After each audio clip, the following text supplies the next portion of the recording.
জয় জয় নিতাই গৌর পিতামে নমঃ।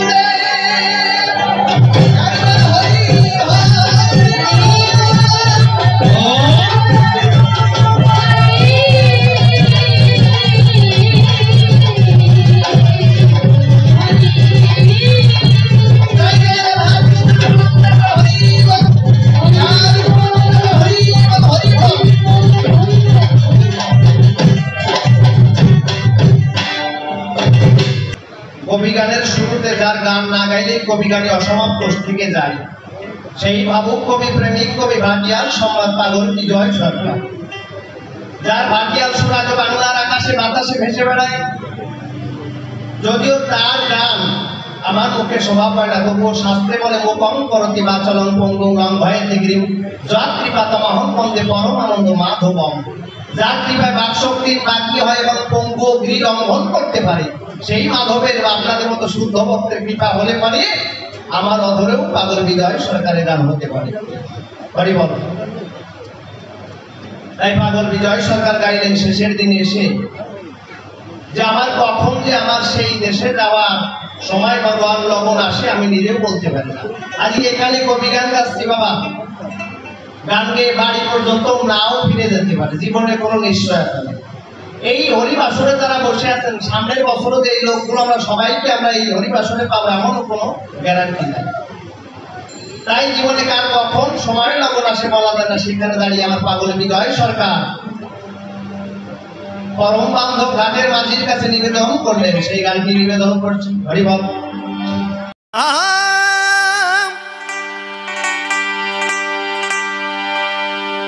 কোন দিনে খুলিবে নৌকা দয়াল মাঝি আমারে তাই কয়,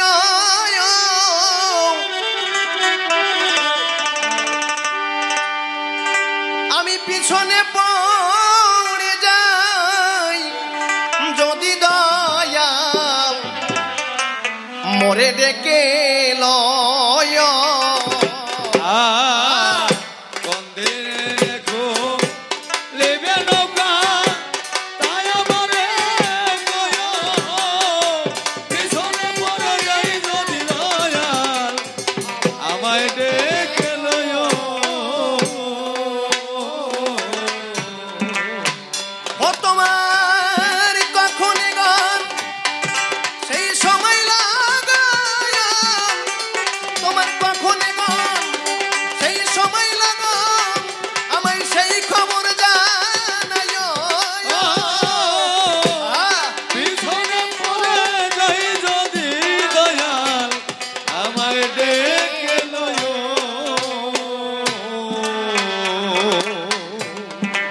কত শত যাত্রী এই দিবা কিংবা রাত্রি, আরে ওরে বেলা কি বেলা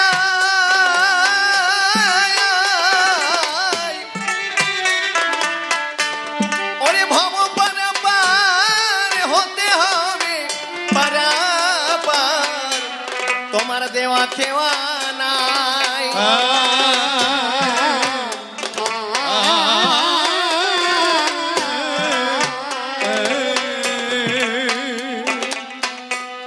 কত শত যাত্রী দিবা কিংবা যাত্রী ওরে বেলা কি বেলা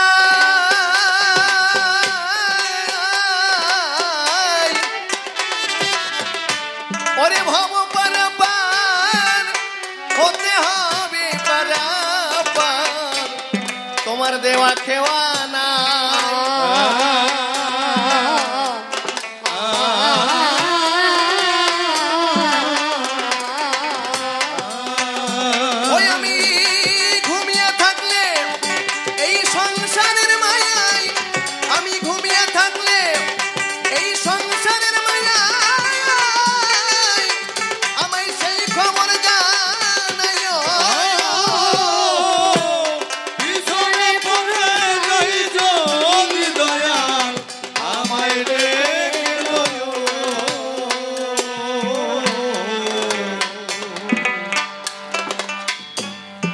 একটা শিশু যখন ভূমিষ্ঠ হয় বাবা,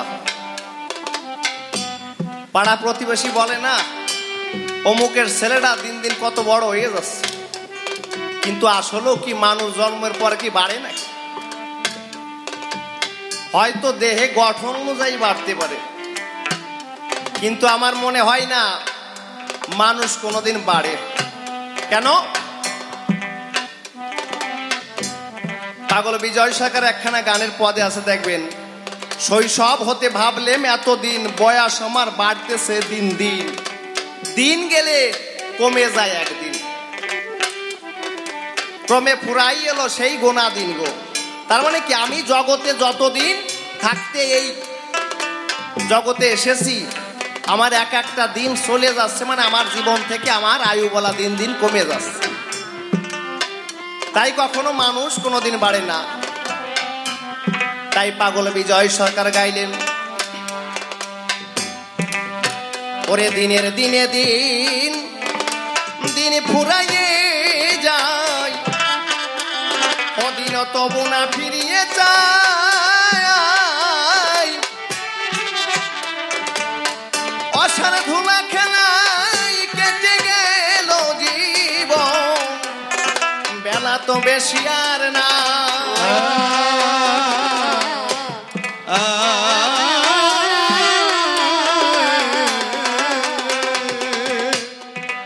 আমার দিনের দিনে দিন দিন ফুরাইয়ে যায়, ওদিন তবু না ফিরিয়ে যায়, আশার ধুলা খেলাই কেটে গেল জীবন, বেলা তো বেশি আর না।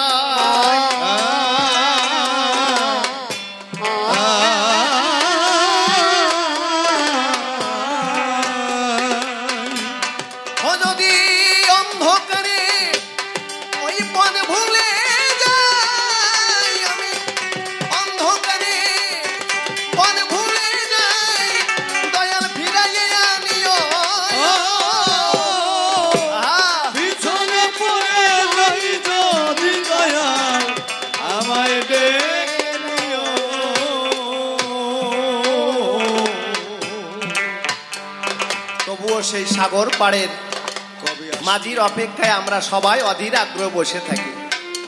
কারণ সেদিন কথা হয়েছিল, যেদিন জননী জঠরে ছিলাম, আমি মায়ের অন্ধকার কারাগারে যখন ছিলাম তাকে কথা দিয়েছিলাম, তাই না? হে দীনবন্ধু, তুমি আমায় ওই পৃথিবীর আলো বাতাস দেখাও, আমাকে অন্ধকার কারাগার থেকে মুক্ত করে দাও। আমার আকুল নিবেদন ও প্রার্থনায় দীনবন্ধু সেদিন কথা দিয়েছিল, যা আমি তোমাকে পৃথিবীর আলো বাতাস দেখাবো, কিন্তু তুমি মর্ত ধামে গিয়ে কিন্তু আমার নাম গুণগান করবা। কিন্তু একটা শিশু ওয়াদাবদ্ধ হয়, ভূমিষ্ঠ হওয়ার পরে ওয়ানা ওয়ানা করে কেঁদে ওঠে, তাই না মা? তার মানে কি, যে ওয়াদাবদ্ধ হয়েছিলাম, এখন ভূমিষ্ঠ হওয়ার পরে ওয়ানা ওয়ানা করে কেঁদে ওঠে। মানে মায়ের স্তন দুগ্ধ যখন খেলো, ওই শিশুটি তখন তার সংসারে মায়ার কারাগারে বন্দী হয়ে গেল, চিরজনমের মতো সেই গোবিন্দকে হারা হয়ে গেল। তাই দীনবন্ধু কথা দিয়েছিল আমার সঙ্গে দেখা করিবে, কিন্তু আমার বাল্যকাল গেল, যৌবনকাল চলে গেল। আজ বার্ধক্যে এসে দেখতে পাই আমি আপন ভেবে যাদের সংসারে এসেছে এরা কেউ আমার আপন নয়। একমাত্র দীনবন্ধু বিনে আমার জগতে কেউ আপন ছিল না। তাই দীনবন্ধু যখন কথা দিয়েছিল যে আমি তোমার সঙ্গে দেখা করব, তাই সেই অধীর আগ্রহে পাগল বিজয় সরকার বললেন যে তোমার আশায়, সেই ভরসায় আমি এখনো বসে আছি, কবে এসে তুমি নাবিক বন্ধু দেখা দেবে। কারণ শুনেছি 7 সমুদ্র 13 নদীর ওপারে আমার বন্ধুর দেশ, তাহলে সেখানে পাড়ি দিয়ে তোমার সেই জায়গায় আমি যাব। আমার নিজের সাধন বল তো নাই যে আমি তোমার সেই নিজ শক্তি বলে তোমার কাছে পৌঁছাবো। তাই তুমি নিজ অগ্নে কৃপা করে আমাকে সেদিন, যেদিন ওই ভব নদীর পাড়ে গিয়ে যাবো, সেদিন দীনবন্ধু তুমি নিজ হাতে বৈঠা ধরে আমাকে ওই ভব নদী পার করে দিয়ে যাই না। রাধা কৃষ্ণ হরিবল হরিবল হরিবল।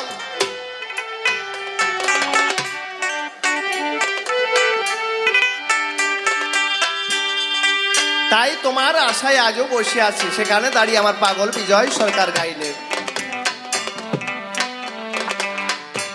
কবে আসিবে বন্ধু গো ওই সাগর পাড়ের নেয়ে,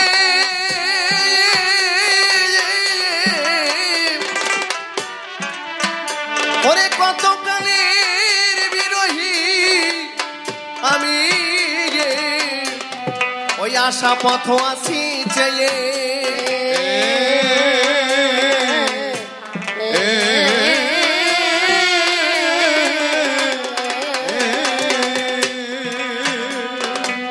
কবে আসিবে বন্ধু গো ওই সাগর পাড়ের নেয়ে, ওরে কত কালের বিরহী আমি রে, ওই আশা পথ আছি চেয়ে,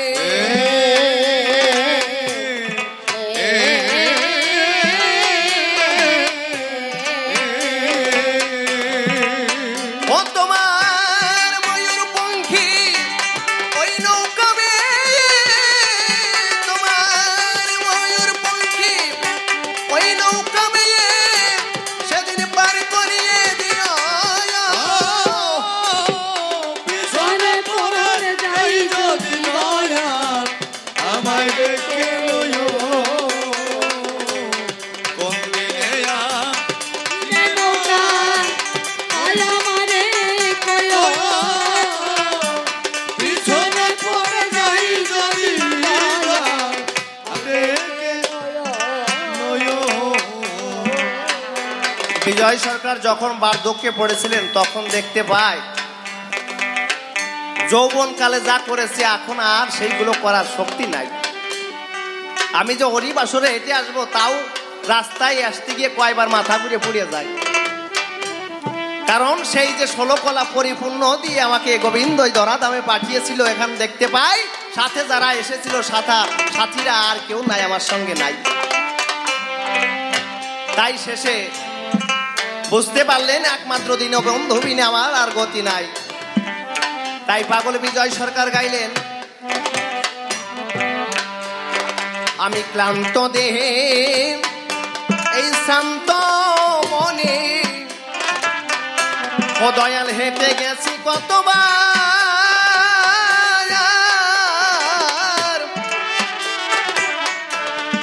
পাগল বিজয় বলে পঞ্চলিতে, দয়াল পারি না কভুয়া, হরি বল হরি বল।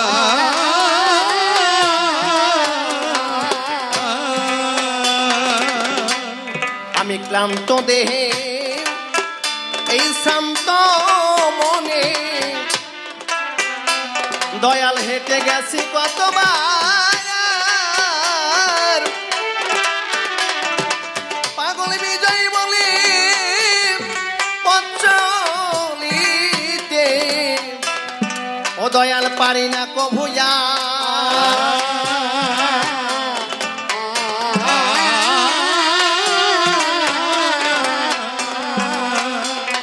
তাই দিলাম তোমার উপর এই জীবনের ভার, দিলাম তোমার উপর আমার জীবনের ভার, ওরে দয়া করে বলো,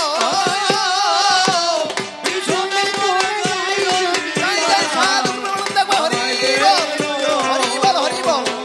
কোন দিনে ভুলে নৌকা আয় আমারে কয়ো, পিছনে পড়ে যাই যদি দয়াল আমায় ডেকে লইও।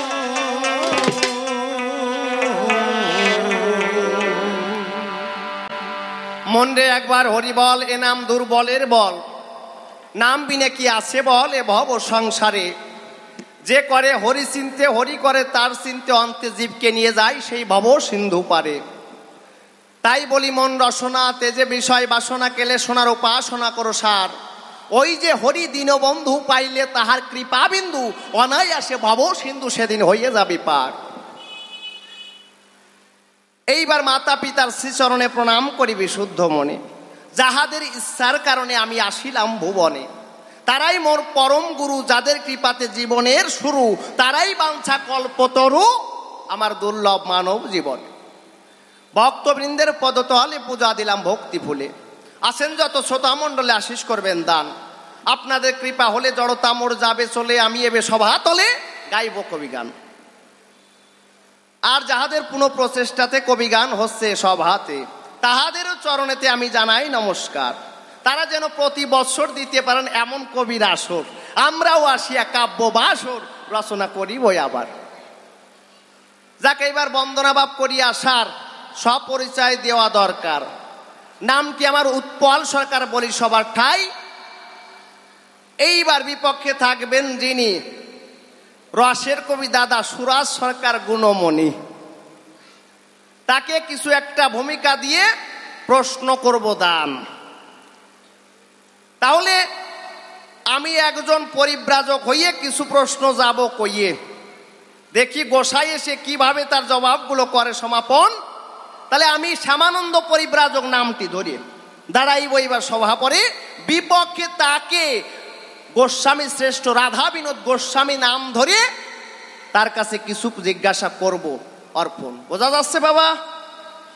তাহলে তাকে দিয়ে রাধা বিনোদ গোস্বামী মানে একজন মহাধার্মিকের ভূমিকায় কিছু প্রশ্ন জানিতে চাই। এইবার কিছু প্রশ্ন করবার দায় দাঁড়িয়েছি সভাস্থান। আপনারা নারী নরে শ্রবণ করবেন ধৈর্য ধরে বসিয়া সভ্য সভাস্থান। তাহলে আমি হলাম একজন পরিব্রাজক ভাই, নিজের কথা বলিতে চাই। জীবন ভরে এ দেশ ওদেশ সব দেশে ঘুরিয়ে বেড়াই, কিন্তু ভালো একজন ধার্মিকের পাই নাই দর্শন। কিন্তু কি বলবো আপনাদের ঠাই, এই রাধা বিনোদের নাম আগে অনেক মুখে শুনিতে পাই, তাই তো আমি তার কাছে যাই কিছু প্রশ্ন জানিবার আশায়। এইবার চার যুগীয় আলোচনা বসে শুনবেন সুধীজনা। প্রশ্ন হবে কিন্তু কয়েকখানা সভ্য সভাস্থান। যেভাবেতে প্রশ্ন করি আমার মতো যাব সরিয়ে, গোসাই এসে এক এক করিয়ে ধরিয়ে ধরিয়ে জবাবগুলো করে যাবে সাই। বাবা বোঝা যাচ্ছে পরিষ্কার? যাক, তাহলে আমি আগে সত্য যুগের দিকে যাই। সেখানে গিয়ে আমরা দেখতে পাই একজন মহাদস্যুর গড়েও মহাহরি ভক্ত জন্ম নেয়, তাই না বাবা? আমরা সবাই করেছি এবং শাস্ত্রে মাঝে করেছি দর্শন। সেখানে কি দেখা আছে আপনাদেরও শাস্ত্রে লেখা আছে, হিরণ্যকশিপু ছিলেন যিনি, মহাদস্যু হয়েছিলেন তিনি। জানেন যত জ্ঞানী গুণী কথা মিথ্যা নয়। আমার কাছে বলেন দেখি, দস্যুর গড়ে জীবনে হরি ভক্তের জন্ম হয় নাকি? যদি হরি কথা কৃষ্ণ কথা না হয় সেইখানে কি হরি ভক্তের জন্ম হয়? তাই প্রথম প্রশ্ন করি, তোমায় বলো সভ্য সভাস্থান, খুলিয়ে বলো কাব্য সবাই। ওই দস্যুর ঘরে ও হিরণ্যকশিপুর ঔরসে, হিরণ্যকশিপুর ঔরসে এই প্রহ্লাদের মতো এত বড় একটা হরিভক্ত কেমন করে জন্ম হয়? কারণ দস্যুর ঘরে যে হরিভক্ত জন্ম নেয় এই কথা জীবনে কিন্তু কেউ শুনি নাই, কিন্তু সেই সত্য যুগে আমরা করেছি দর্শন। তাহলে এর কি বা তত্ত্ব একটা আছে একটু খুলিয়ে বলবা সভা পাশে। প্রথম প্রশ্ন তোমার কাছে রইল নিবেদন, তুমি এসে সভা পাশে দাঁড়াইয়ে রসা ভাসে মনের হরিষে অঙ্ক কইসে জবাবগুলো করবে সমাপন। কিন্তু বাবা গোসাই করি মানা বলদা জামাইয়ের মতো যেন আমাদের এই জোকের মাথায় জবাব দিয়ে যায় না। ও বা একটা গল্প মনে পড়েছে, কব নাকি? হ্যাঁ, ওরে বাপরে মা কয় কও শোনার গরজ দেখছেন? তা আপনি ভাবছেন না না কয়ে যাবা না? আমি না কয়ে যাওয়া মানুষ নাকি? শোনেন, ওই এক বলদ নতুন বিয়ে করেছে। ও মা বলদ বোঝো তো? বলদ মানে খানিকটা আমার কাছে, আমার দেখছি একটু বলতে দেখা যায় না? ওই যাও কালসিয়ে পড়ে দেখবেন আমার একটু বলদা লাগে, মানে সইতিয়ে বলদ আর কি। তা বিয়ে করে নিয়ে আসছে নতুন বউ, বাড়ি এসে বই দিয়ে ভাজা খাইয়ে বেড়াচ্ছে। বাপে ডাক দিয়ে কয়, এই বোধ বরাদ্দ কিছু নাই, নতুন বউ নিয়ে আসিস, কথা নিবি? নতুন বউরে একটু যারা আমার প্রতিবেশী স্বজনরা আইছে তার কাছে একটু পাঠাইয়ে দিবি, একটু আশীর্বাদ দরকার হয়, বুঝিস না? তা বাবা ওই নতুন বউরে দিয়ে আর ওই ননদিরে দিয়ে পাঠাইয়ে দিস। আশীর্বাদ নিতে গিয়ে দেখাইছে এই যে জ্যাঠা শ্বশুর প্রণাম করো, আশীর্বাদ নেও। তা জ্যাঠা শ্বশুর প্রণাম করেছে, উনি পরাণ বলি আশীর্বাদ দিয়েছে, থাক মা থাক, চির আয়স্ত, স্বামী সংসার নিয়ে সুখী হও। আবার গিয়ে দেখাইছে এই যে কাকি শাশুড়ি প্রণাম করো, আশীর্বাদ নেও, উনিও পরাণ বলি আশীর্বাদ দিয়েছে, থাক মা থাক, চির আয়স্ত, স্বামী সংসার নিয়ে সুখী হও, ভালো থাকো। আবার গিয়ে দেখাইছে এই যে তোমার দাদু ভাই প্রণাম করো, এইখান থেকে ভালো করে আশীর্বাদ নিয়ে আসাই। তা দাদু ভাই ভাবতেছে নাতি বৌরে আশীর্বাদ দ্বিতীয় একটু পরাণ বলি দ্বিতীয় কি কব যে, যাক যখন প্রণাম করেছে মাথায় হাত দিয়ে কয় থাক মা থাক, চির আয়স্ত, স্বামী সংসার নিয়ে সুখী হও, সোয়াল মাহে দিয়ে ঘর বাড়ি ভরিয়ে ফেলাও। আশীর্বাদের চোটে নতুন বউ গেছে ছাতা উঠিয়ে। মানে কোন দিন মানুষ একটা নিতে গেলে হিমশিম খাইয়ে যায়, খোঁজ খবর নাই। এই যদি কয় সোয়াল মাইয়ে দিয়ে ঘর বাড়ি ভরিয়ে ফেলাও, তা কিরাম হয়ে যাবে ব্যাপারটা, কয়ে কিরাম আশীর্বাদ দিল। তা যাক বাবা, আর ওই যে আমার মতো সৈতিয়ে বলো যেটা, ওইটা দাঁড়ায় রয়েছে পিড়ির পর, রাগে করতেছে গড় গড়, মানে খুঁটি ভেঙে ফেলা। আমার বউ আমি বিয়ে করে নিয়ে আসলাম জলজন্ত, আমার বউ আমার প্রণাম না করিয়ে পাড়া বুঝিয়ে প্রণাম করিয়ে বেড়াস, কত বুধ হয়েছে, মানে রাগ হয়ে যাচ্ছে। তা ননদি ঠিক পাইছে, ননদি ডাক দিয়ে কয় ও বৌদি দাদার দিকে একটু চাও দি, রাগে খুঁটি ভেঙে ফেলা দিল, যাও ওই মিনসিটাকে ঠেকাও। তাও ভাবতেছে যাক স্বামী আমার কাছে সব থেকে দামি, সে হলো অন্তর্যামী, তার একটু তো প্রণাম করার দরকার। আর ওই বলদাটা ভাবতেছে যদি প্রণাম করতে আসে রে কপাল, সবাই তো আশীর্বাদ দেয়, তা আমি কি ছাতা কব? বলদ মানুষ বোঝেন না, টের পায় না কারে কি করতে হয়। আমার গোসাই এসে বাবা সেইভাবে জবাব দিবেন, দেখবেন কোন জায়গায় কি করতে হয় টের পাবেন না। যাক বাবা, যখন এইবার ওই স্বামীরে যে চরণে ষষ্ঠাঙ্গে পড়ে প্রণাম করেছে, ও ভাবতেছে সবাই আশীর্বাদ দিচ্ছে, আমি কি কব, ওই চিন্তা করে যখনই প্রণাম করেছে মাথায় হাত দিয়ে কয় থাক মা থাক, চির আয়স্ত, স্বামী সংসার নিয়ে সুখী হও। বউ কয় এ মিনসি আমি তোর মা হই নাকি? এই আরে আমি কি করতে চাইছি না, জোকের মাথা হইয়া গেছে। তা গোসাই করি মানা, তুমি যেন এরকম জোকের মাথায় জবাব দিয়ে যাই না। যাক, যেভাবে তে প্রশ্ন করি আমার মতো যাবো সরে সেইভাবে জবাব করো দান। এইবার মনে মনে আছে বাবু একটা প্রশ্ন কেন দেবো, আর দুই সাইডে দিয়ে যাবো সভ্য অবস্থান। এইবার সত্য যুগ চলে গেল, বৈশেষণ জ্ঞানী দল, এইবার দাপরেতে কৃষ্ণ এলো, কথা মিথ্যা নয়, না সত্য না, ত্রেতা। এইবার ত্রেতা যুগ থেকেও একটা প্রশ্ন দিতে চাই, কি ত্রেতা যুগে আমার রাম রাজীব লোচন ভগবান হয়, তা আমার কাছে বলেন দেখি ভগবানের উপরে জগতে কেউ আছে নাকি? হ্যাঁ, কিন্তু এইটাই তোমার কাছে আমি প্রশ্ন নাকি জানবার আকিঞ্চন, ওই যে রাম রাজীব লোচন, খুলে বলো সবার সদন, আমরা দেখেছি তাই শাস্ত্র মাঝে করেছি দর্শন। কি দেখি ওই রাম ভগবান হইয়ে নিজে দেখি বাবা মা দুর্গা পুজো করে, বলেন দেখি আমার দ্বারা এই দেখি কখনো দর্শন করে আনন্দ হয় অন্তরে? কারণ যারে আমরা পাবার জন্য কত সাধনা করি যজ্ঞ করি, তা সেই ভগবান যদি মার পুজো করে, মা কালী মা দুর্গার পুজো করে, এ কি মানিয়ে নিয়ে যায়? আমরা তারই বলি তিনি আসছে অনাদিরাদি গোবিন্দ, তাই না? যুগে যুগে নাম পরিবর্তন করে আইছে যখন যেটুকু দরকার হইছে। তা সেই রাম যদি আইসে বাবা মা দুর্গা পুজো করে, আমাদের একটু কেমন একটু গোলমাল বাজে যায় না?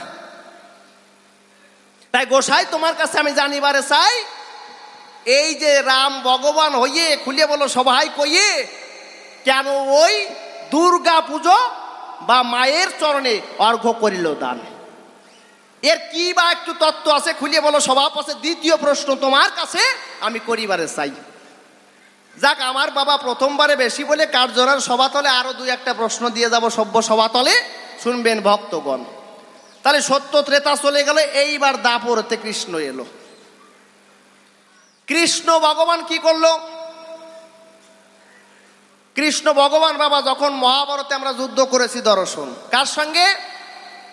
পঞ্চ পাণ্ডবদের সঙ্গে কৌরবদের। হ্যাঁ, আমি এইখান থেকে একটু জানিবারে চাই যে বাবা ভগবান যিনি হলো সর্বশক্তিমান, তাহলে সে আছে সব জায়গায় সমানভাবে করবে দর্শন, কিন্তু আমরা দেখতে পাই উনি পাণ্ডবদের পক্ষ নিয়ে যুদ্ধ করে যায়। বাবা একটা ছেলে মেয়ে ভগবান এই মা বাবার কথা দিয়ে ভাবেন, একটা মা বাবার যদি একটা ছেলে চোর হয়, একজন যদি সাধু হয়, কিন্তু মা বাবা কোনোটারে কিন্তু খারাপ চোখে দেখে না, তাই না? তাহলে তুমি ভগবান সব জায়গায় খারাপ সমানভাবে দেখো, কিন্তু আমরা দেখতে পাই আমার ওই কৃষ্ণ কানাই একটা পক্ষ নিয়ে সবসময় যুদ্ধ করে যায়। আমার কাছে বলুন দেখি, ভগবান ওই জীবনে এইরকম কর্ম করা সাজে নাকি? তাহলে খুলিয়ে বলো সভাতলে, তুমি পাণ্ডব পক্ষ কেন নিলে আর এই কৌরবদের পক্ষ কেন ত্যাগ করিলে? এই প্রশ্ন তোমার কাছে আমার রইল নিবেদন। যাকে এইবার সত্যত্রতা দাপর গেল, কলিতে আমার গৌরাঙ্গ মহাপ্রভু এলো। এইখান থেকেও একটা করি দর্শন কি এইখানে দেখতে পাই, বাবা কলি যুগে কি সন্ন্যাস ছিল নাকি বলেন দেখি? শাস্ত্রের মাঝে লেখা আছে, আপনাদেরও দেখা আছে, অশ্বমেধ গোপালম্ব সন্ন্যাস পল পৈত্রকম দেবরেণ সুতোৎপত্তি কল পঞ্চ বিবর্জিতম। তাই না?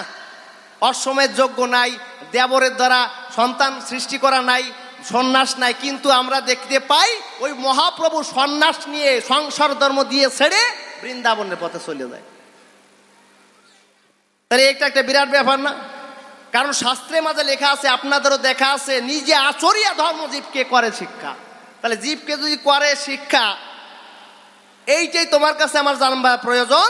তাহলে মহাপ্রভু সন্ন্যাস নিয়ে গেল কি কারণ? যদি সন্ন্যাস নাহি থাকে, একটু খুলিয়ে বলো স্বভাবাকে, সন্ন্যাস নিয়ে আমার মহাপ্রভু চলে গেল কিসের দায়? এই তত্ত্ব ধরে ধরে বোঝাবে তুমি আলোচনা করে। তবে তৃতীয় বা 4টি প্রশ্ন করে দিলাম তোমার ধারে, আর বলতে নাই চাই, কিন্তু গোসাই করিমা না, ওই আমি একরকম বললাম, তুমি আর একরকম যেন বুঝাইয়ে থুয়ে যায় না। শোনেন বাবা, হেডমাস্টার ছেলে মেয়েরা বুঝাচ্ছে, এই ছাত্র পাত্রে সামনের দিন সোমবারে ওই পুলিশ মানে ওই ইনভেস্টিগেশনে আসবে যে আমরা মাস্টাররা কেমন পড়াশুনো করাচ্ছি, তোরা কথা নিবি একটু ভালো করে, ঠিক মতো সবাই ওই মাস্টারকে মশার কাছে কিন্তু জবাব দিবি। তাই এইবার ওইভাবে বলিয়া গেছে। আর ওর মধ্যে একজন ছিল মানিক ওরে কয় একটু মাইনকে কয়ে ডাক দেয়। তা ওই মানিক বাবা 4-5 বছর ধরে ও 5 6 এমনও উঠতে পারেনি, এমন সুন্দর পড়াশোনা করে। তা ওই বলছে, এই তুই কিন্তু কালকে স্কুলে আসবি না, কারণ এই মাস্টারমশাই শুক্রবারে আসবে, তোরে যদি দেখতে পাবে তাহলে কিন্তু আমার সব চাকরি মাকরি ছুটিয়ে যাবে, কারণ জীবনে তো একটা পড়াশুনো করে আসিস নাই। তো এই কথা বলে দিচ্ছে। আর ও ভাবছে আমি সারা জীবন পড়াশুনো করে গেলাম, 4 বছর ধরে 5 6 উঠতে পারলাম না, আমি আজকে মিস করবার নেই ভাবছিস। ও আগের দিন বাবা জল টল খাবার টাবার ব্যাগের মধ্যে ভরিয়ে নিয়ে ওই স্কুল যখন বন্ধ হয়ে গেছে, ঘরের মধ্যে ওই বেঞ্চের তলে ফলাই রয়েছে আগের দিন যাইয়ে, যদি পরের দিন ঢুকতে না দেয়। তা বাবা ওই ইনভেস্টিগেশনে যখন আসছে, ইন্সপেক্টর সাহেব জিজ্ঞাসা করতে সবার কাছে, এই তোমরা বলো তো তোমাদের হেডমাস্টার কেমন কি দেখি পড়াচ্ছে, আমি 2-4 প্রশ্ন করতে চাই। বলো তো তোমরা ক্যাট মানে কি? একজন কয়, স্যার ক্যাট মানেও বোঝো না, ক্যাট মানে বিড়িয়েল। বলা ডগ কি? আবার কয় এই ডগ মানে কি? কয় একজন কয় ডগ মানে কুকুর। বলছে মাস্টার তো ভালো শিখাইছে তোকে রে, হ্যাঁ বলা ডগ কি দাও তো। তা বলছে বলো তো সান মানে কি? স্যাদরায় পড়িস সকত্র পড়াইছিলাম নাকি, আমারই তো ছাতা মনে নেই। হ্যাঁ, তো এই যদি কথি না পারে কি চাকরি থাকবে না আমার? তা ভাবতিছে ওই যদি কোনো কায়দার ছেলে পেলের একটু ইশারায় বুঝিয়ে দেওয়া যায়, তা ওই কথা চিন্তা করে দেখতে পারে। তখন তো বাবা ওই টিনের চাল থাকতো উপরের দিকে, আর চারপাশে বেড়া দিয়ে একটু স্কুল মতো বানাতো। তা ওই টিনের ওই ফুটোর মধ্যে দিয়ে ওই সূর্যের আলো ঢুকিছে, বেঞ্চের পর পড়িছে এসে। তা মাস্টার মশাই ভাবতেছে ওদের ওই ইশারায় বুঝিয়ে দিতে হবে, ওই সূর্যের আলো পড়তিছে, সান মানে কি সূর্য বুঝতে পারবে। তা ওই কথা চিন্তা করে হেডমাস্টার সবাই রে বলতেছে, এই তোদের মনে নাই সান মানে কি? এই সান মানে কি? মানে ওই যে বুঝতেছিস না, আলো এসে পড়তেছে, কিসির আলো? তা ওই যে যেটা বাবা ফেল করেছে ওইটা বুঝতে পারিছে যে আমি ঠিক পাইছি। ও কয় যাক রে শালা, কতজন পড়াশুনো করে 5 6 উঠতে পারলো না, আজকে ও আমার সম্মান রাখবে। যাক তাহলে কাজ হয়ে গেছে। ও ভাবতেছে তাহলে আমার সম্মান আজকে থাকবে না। তা ওই যখন জিজ্ঞাসা করে, এই তোমাদের সান মানে কি? মাস্টারমশাই পড়াই নাই? ও লাভ দিয়ে কয়, হ্যাঁ স্যার আমি করতে পারি। কয় কি? আবার হেডমাস্টার দেখা যায়, এই বল স্যার মানে কি? ও উপর দিক টাকা কয় স্যার স্যার মানে টিনির ফুটো কয় এই কোষ কি এই তোরে কিটা আসিয়েছে রে ভাই কেবলমাত্র হেডমাস্টার পিছনেতে শিখাই যেতেছে। বলেন দেখি ওই কি বুঝলো আর ও কি বুঝলো? যা গোসাই তোমার করি মানা, তুমি যেন এইভাবে জবাব দিয়ে না, যেভাবে তে প্রশ্ন করিয়ে আমার মতো যাব সরিয়ে সেইভাবে জবাব করো দান। এইবার মনে মনে আসে বাবু একখানা গান গেয়ে যাব, সভ্য সমাজ থান। আহা ওরে ধনে জনে সংসারে আমি আছি মগন, ওরে দয়াল তোমার লাগি কাঁদে কেন মন?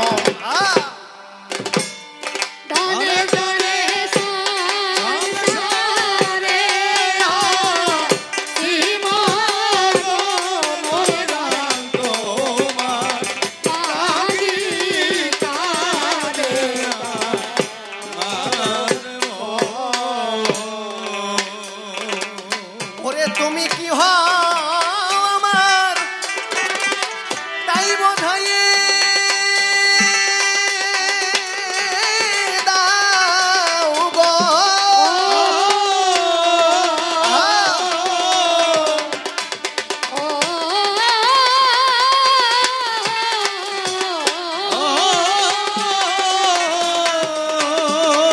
ওরে জীবনে তো দেখি নাই তুমি কেমন, দয়াল তোমার লাগি কাঁদে আমার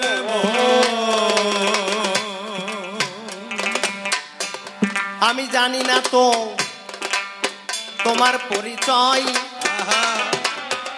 ওরে তবু আমার ভিখা এই ভিখারির হৃদয় চাহে তোমার চরণে আশ্রয়।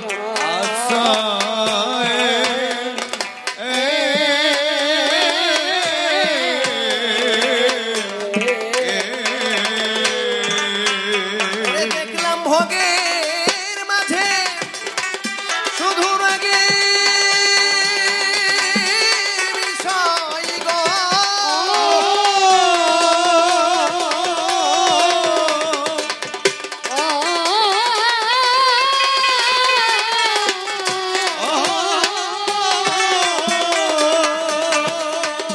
ওরে সংসার সুখে সারে না বুকের বেদনা। দয়াল তোমার লাগি কাঁদে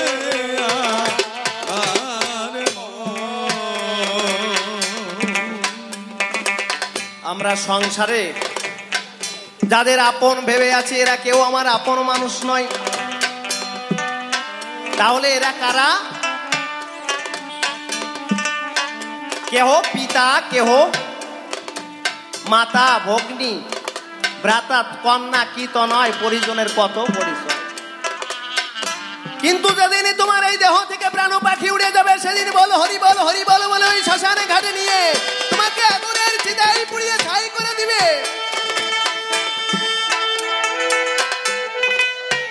যেদিনই তোমাকে ওই চিতায় পুড়িয়ে ছাই করে দিবে সেদিন দেখবে তোমার সঙ্গে সকল প্রকার সম্পর্ক শেষ হয়ে যাবে।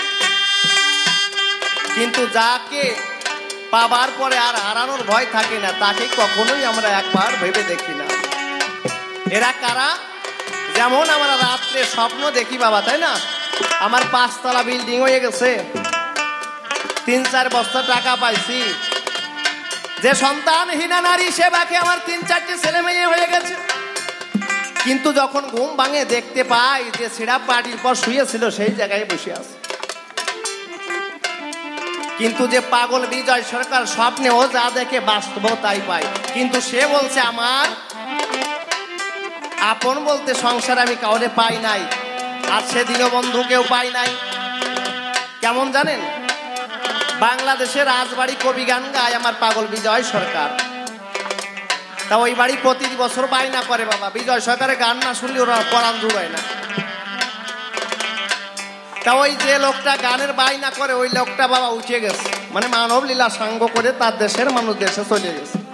এবার ছেলে মেয়ে যারা আছে ওরা আর পাগল বিজয় সরকারে বায়না করে নাই। ওই ঘুমের মধ্যে পাগল বিজয় সরকারের কাছে ওই লোকটা আসছে, ডাক দিয়ে বলছে, ও বিজয় বাবা, প্রতি বছর তোমার ওই ভাটিয়াল সুর না শুনলে আমার প্রাণ জুড়োয় না, তোমার ওই গানের সুর আজও আমার প্রাণ কেঁদে ওঠে, কিন্তু প্রতি বছর গান শোনাও, এই বছর আর গেলে না। তখন মনে পড়ছে, ও মনে পড়ছে তোমার তো বায়না করা হয় না, তা তুমি যাবা কি করে? ঠিক আছে বাবা, তোমাকে এই 10টা টাকা আমি বায়না করে দিয়ে গেলাম সেই সময়ের যুগে, তুমি কথা নিবা, সামনের বছরে গিয়ে তুমি আবার কবি গান শোনাইয়া দেবা। পাগল বিজয় সরকারের যখন স্বপ্ন ভেঙে ঘুম ভেঙে গেল, দেখতে পেল যে 10 টাকা বায়না করে গেছে হাতের মুঠোয় সেই 10 টাকা পড়ে আছে।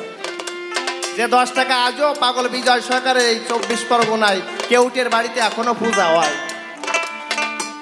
তারা সাক্ষাৎ দর্শন করে। কিন্তু আমরা স্বপ্নে দেখতে পাই ঘুম ভেঙে যাওয়ার পরে যে ছেঁড়া কাতার পর শুয়ে রয়েছে সেইখানেই পড়ে আছে, তাই না?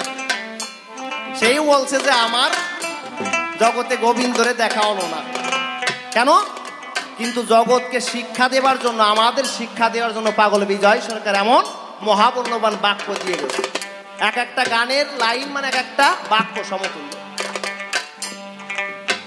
তাই সংসারে যাদের আপন ভেবে রয়েছে এরা কেউ আমার আপন নয়, সেখানে দাঁড়িয়ে পাগল বিজয় সরকার গেয়ে উঠলেন, ওরে যাদের আমি এই আপন আপন কই, ওরে স্বপনের সব খেলার এই খেলার সাথী অজানা বান্ধব তুমি কই। বাবা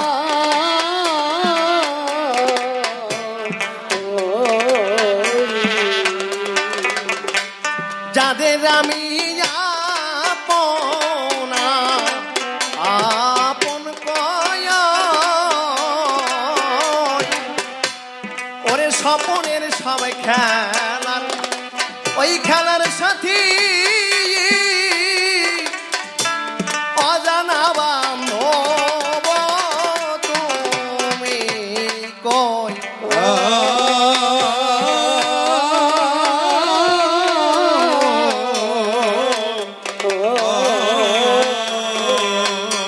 এ পরার জুড়াই না যে ওরে তোমার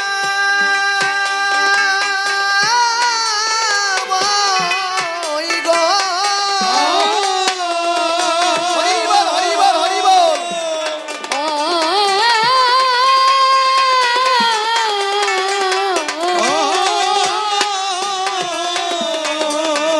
ওরে সেই অজানা কি মানু সেরা এত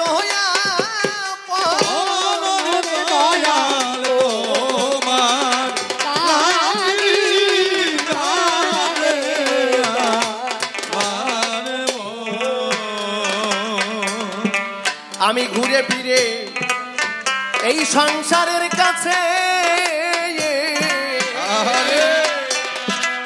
ওরে সংসার আমায় যা দিয়েছে ভাবলাম সকল আভার গিয়েছে।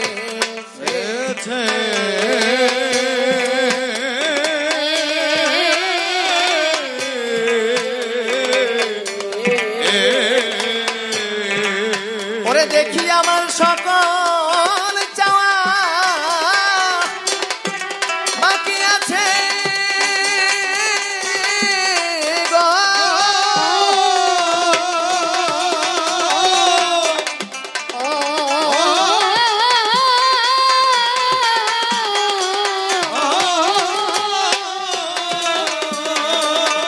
ওরে যে পাওয়াতে যাওয়া পাওয়ার হয় হইবা না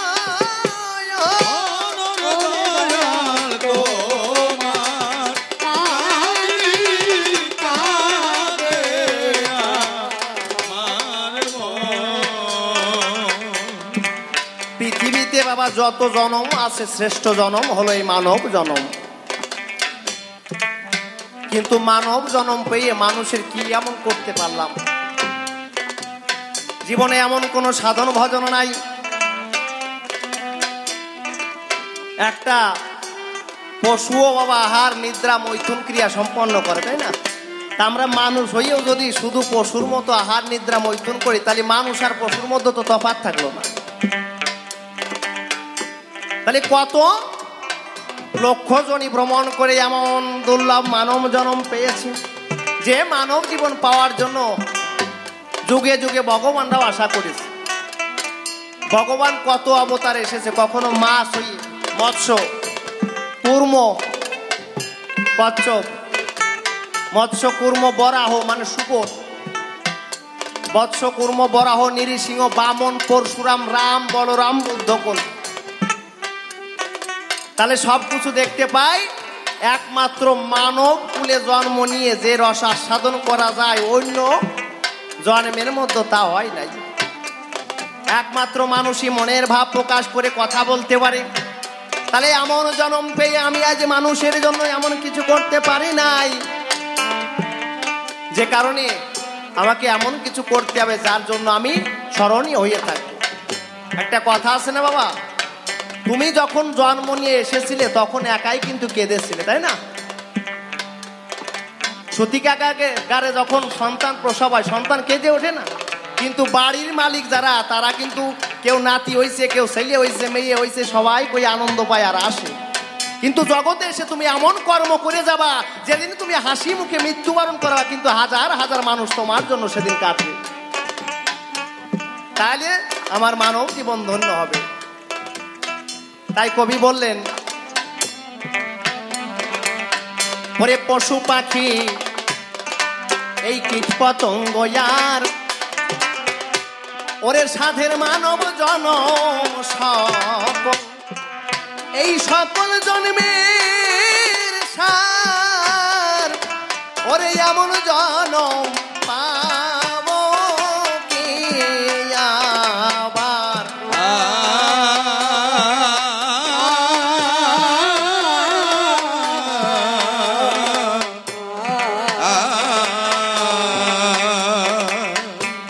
তাই আমার পাগল বিজয় সরকার বললেন, শেষের দিনে একমাত্র এই সাধুগুরু বৈষ্ণবের চরণ ধুলি যদি কুড়াতাম তাহলে হয়তো আমার মানব জীবন ধন্য হতো। কিন্তু সারা জীবন 10 মান প্রতিষ্ঠার লোভে ঘুরিয়ে বেড়ায়, যে আমার কোন জায়গায় একটু নাম হইবে না বাবা, সেই চিন্তা করি। ওর থেকে যদি এই পথের ধুলি মাথায় নিতাম তাও হয়তো জীবন ধন্য হতো। কারণ এই পথেই তো কত সাধু গুরু মহাজন বিচরণ করে বেড়ায়, তাই না? তাদের ওই চরণের ধুলি পড়ে থাকে। যুগে যুগে ভগবানের ভক্তের চরণ ধুলি পাবার আশায় বসে থাকে। কারণ এমন দেখা গেছে এই ভক্তের আসরে বা এই নববৃন্দাবন ধামে কারো দেহে যদি মহাব্যাধিও থাকে, এই ভক্তের চরণ ধুলিতে চিরজনমের মতো বিদায় নিয়ে চলে যায় সেই ব্যাধি।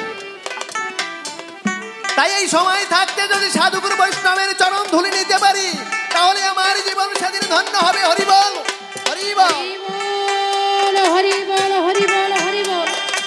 কারণ জীবনের শেষের দিনে যেদিন ওই ভব নদীর পাড়ে গিয়ে দাঁড়াবো, সেদিন আমার এই সাধুগুরু বৈষ্ণবের চরণ ধুলি পরপারের করি হবে। তাই পাগল বিজয়ও গাইলেন, ওরে পশু পাখি এই কীট পতঙ্গ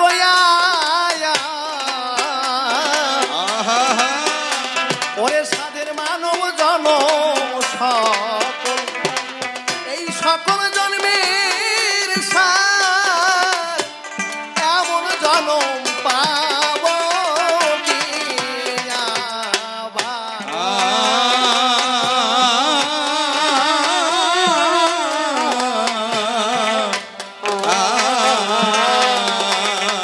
ওরে পাগল বিজয়ের বাসনা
এই আসা যাওয়ার দুনিয়াতে চলছে মায়ার অভিনয়। ডাক আসিলে দেশের মানুষ একদিন দেশে যেতে হয়।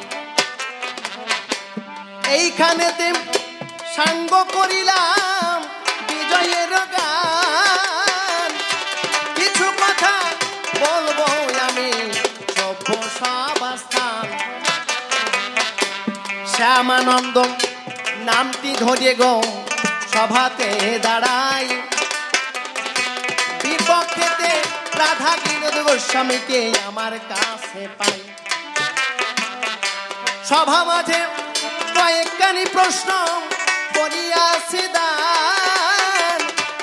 এক এক করে ধরে ধরে তার দিবেন সমাধান। প্রথম প্রশ্ন করলাম তারে, বলো হে গোসাই, এই হরিভক্ত প্রহ্লাদের কথাই আমরা শনিবারে চাই। এই হিরণ্যকশ্যপুর দর্শন ঘরে কয়া ভুরু দরে কেমন করে প্রহ্লাদের মতো হরিভক্ত জগতে জন্ম ধরে। এর কিবা তত্ত্বই আছে বলবে সভাস্থান। তোমার কথা শুনবেন যত আছেন জ্ঞানবান। ত্রেতা যুগে রাম ভগবান কথা মিথ্যা নয়। ভগবান সর্বশ্রেষ্ঠ সর্বশক্তিমান হয়। তবে তিনি কেন ওই মা দুর্গার পূজা করল তাই? সেই কথাটি জবাব আমি জানিবারে চাই। ভগবান হয়ে মায়ের পূজা বল করবেন কেন? সঠিকভাবে তুমি ধরে ধরে দিবে সমাধান। তৃতীয় প্রশ্ন তোমার ধারে রইল নিবেদন। সঠিকভাবে করবে তুমি সঠিক বিশ্লেষণ। তারপরেতে কৃষ্ণ কেন শশী দেখিবারে পাই? একটা পক্ষ নিয়ে আমার একটা পক্ষ ছেড়ে যায়। ভগবানের কাছে সবাই সমান করেছি দর্শন। তবে কেন তার এই পক্ষপাতিত্ব দুষ্ট হলো কেন? পাণ্ডব পক্ষ সেই ভগবান কেন নিলে দায়? সেই কথাটি রাধা বিনোদ তুমি জবাব দিবে তাই। আবার যখন কলিযুগে দেখিবারে পাই, ওই যে সন্ন্যাস নিয়ে গেল আমার ওই যে গৌরাঙ্গ গোসাই। এই তো শাস্ত্রের মাঝে আমার লেখাই আছে তাই। কলিতে যোগ্য আর সন্ন্যাস বটে নাই। তবে মহাপ্রভু সন্ন্যাস নিয়ে সংসার ছাড়লো কেন? সেই কথাটি সঠিকভাবে তুমি জবাব করবে দান। যেভাবে দিন প্রশ্ন করে পেলাম সভাস্থান। এক এক করে গোসাই এসে তার দিবেন সমাধান। দেখি এসে কোন ভাবে সে কোন কোন কথা কয়। কোন কোন ভাবের ভাবধারা সে আমায় বোঝাইয়ে দেয়। প্রথমবারে আর তাহারে বলিতে যাব না। এই পর্যন্ত সারলাম আমার কাব্য আলোচনা। এরপরে রাধা বিনোদ সভাতে আসিবে। তাহার মনের কথাগুলো এবার বোঝাইয়ে বলিবে। তাহলে কি বললাম? যে ভগবান নিজে বলছে সন্ন্যাস নাই, আবার মহাপ্রভু নিজে সন্ন্যাস নিয়ে চলে গেল। একটা বিরাট ব্যাপার না বাবা? এমন দৃশ্য কোন দর্শন করলাম আমরা। ওই যে গৌরাঙ্গ মহাপ্রভু যিনি সন্ন্যাসী জন্মের মতো গেলেন তিনি। আমরা তাই শাস্ত্রের মাঝে গো ওরে কল্যাণ দর্শন। এই কিবা তত্ত্ব আছে করবে বিশ্লেষণ। তবে আর বেশি কথাই আমি বলবো না, ছেড়ে দিয়ে প্রথমবারের কাব্য আলোচনা। এরপরে রাধা বিনোদ সভাতে আসিবে, তাহার মনের কথাগুলো বোঝাইয়ে বলে। দেখিয়ে সে কোন ভাবে সে কোন কোন কথা কয়, কোন কোন ভাবে ভাবধারা সে বোঝাইয়ে দেয়। যে কয়খানি প্রশ্ন করে করলাম উত্থাপন, এক এক করে জবাবগুলো করবে সমাপন। তবে আর বেশি কথা বলবো কি কারণ, আমার মতোই আমি এবার করি সংবরণ। এরপর রাধা বিনোদ সভাতে আসিবে, তাহার মনের কথাগুলো বোঝাইয়ে বলিবে। দেখিয়ে সে কোন ভাবে সে কোন কথা কয়, আর কোন ভাবে ভাবতত্ত্ব বোঝাইয়ে দেয়। আমি কেন তারে আবার বলতে যাব বেশি, বেশি বললে সে হয়তো হবে খুশি। তাই তো ওই অন্তরে করলাম বিবেচনা, আর তাহারে বেশি কথা বলি তো যাব না। যে কয়খানি প্রশ্ন তারে করে গেলাম দান, এক এক করে ধরে ধরে দিবে সমাধান। সত্য যুগে সেই কথাটি জানিবারে চাই, হরিভক্ত প্রহ্লাদের জন্ম কেমন হয়, সেই কথাটি বলবে তুমি সভ্য সভাস্থান। দস্যু করবে আবার আবার জন্মদানের জ্ঞান, সেই কথাটি বলবে তুমি সভ্য সভাস্থান। তোমার কথা শুনবেন আবার আসন জ্ঞানবান। আবার ওই যে ত্রেতা যুগে আসি, ওই যে রাম রাজীব, সেই কথাটি বলবে তুমি সভ্য সভাস্থান। রাম রাজীব হইয়ে আবার দুর্গা করে কেন, দুর্গা পুজো কেনই আবার করলো বলো তাই, সেই কথাটি তোমার কাছে জানিবারে চাই। তারপরে দাবারতে কৃষ্ণ কালো শশী, সেই কথাটি বলবে তুমি সভ্য সভাপাশী। সেই আবার পক্ষপাতিত করলো কেন ভাই, সেই কথাটি তোমার কাছে জানিবারে চাই।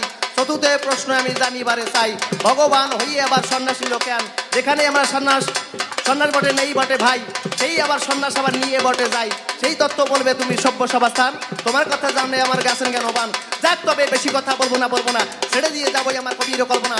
এরপরে গোসাই জানি সভাতে আসিবে, তাহার মনে কথাগুলো বোঝাইয়ে বলিবে। দেখি এসে কোন ভাবে কোন কথা কয়, কোন ভাবে ভাবতত্ত্ব বোঝাইয়ে দেয়। আমি কেন তারা এবার বলতে যাবো বেশি, বেশি বলে সে হয়তো হবে খুশি। তাই তো অন্তর করে বিবেচনা, আর তাহারে বেশি কথা বলিতে যাবো না। এদিকে তার ভক্ত এবার বন্ধন করে যায় সবাই চরণ ভক্ত ভাই আশীর্বাদ করে চলে যাই আমার চিড়িয়ে, তবে এই তো জীবন ধন্যবাদ পাই। এদিকে তার মাতৃযাত্রী সকলেই চরণে জানায় প্রতি ব্যক্তি ভক্ত আছেন তাহা কেউ করবে না চরণ আপনারা করলেই আশীর্বাদ বুঝছে যার মানে বেশি কথা আমি পরিবার বেশি আমার ভাবে আমার সাঙ্গ হয়ে গেল। জয় জয় সাধু প্রমাণ দেখবো হরি হরি বল, হরি বল, হরি বল, হরি বল।